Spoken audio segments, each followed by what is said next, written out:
Hello सांग माने मु सरिता आपण मानकु सरिता ओडिया किचन को स्वागत जनाउछि।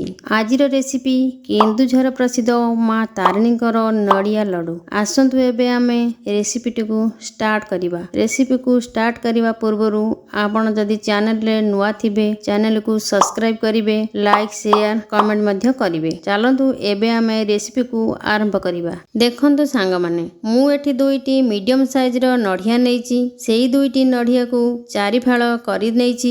एहीपरि भावे नड़िया गुड़ी को छोट छोट खंड करी तार कला भाग को काढ़ी नेबे। खंड होइतिबा नड़िया सबु किपरि सुंदर भावे तार कला भाग को काढ़ी नेइछि। तापरे गोटे मिक्स जार रे खंड होइतिबा नड़िया को ग्राइंड करि नेबा।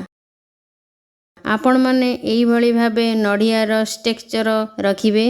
अधिक प्लेन रखिबेनी किंबा अधिक खदड़ा रखिबेनी। चलंतु एबे आमे लड्डू बनेबा। प्रथमे मु गैस ऑन करी कढ़ाईटी बसाई देइछि।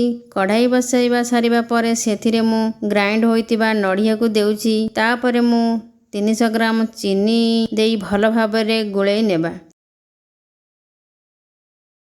4 रु 5 मिनिट गोळेई सारिबा परे हातरे चीनी सिरा आनी देखिबा सेथिरे तार भली बाहारुची कि सुता भली बाहारुची। लड्डू करिबा पूर्वरु 4टी गुजराती मु एठी छेचिकी रखितिली ताकू मध्य देई दउ। ताहले जानिबा लड्डू बनेबा पई रेडी होई जाईछि। तापरे गोटे जागा को काढी नेबा। 2 मिनिट पई ठंडा हेबा को छाडी देबा।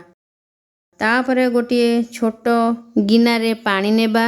हातरे पानी लगाई एही भली भाबे लड्डू गुडी को करिबा। मु एठी सबु लड्डू को तयारी करि सारिछि।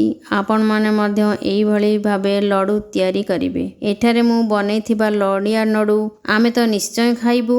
आपण माने थरे निज घरे ट्राई करंतु। आपण मानकु किपरि लागिला मते कमेंट माध्यम रे निश्चय जणेबे। रहूची जय माता रानी।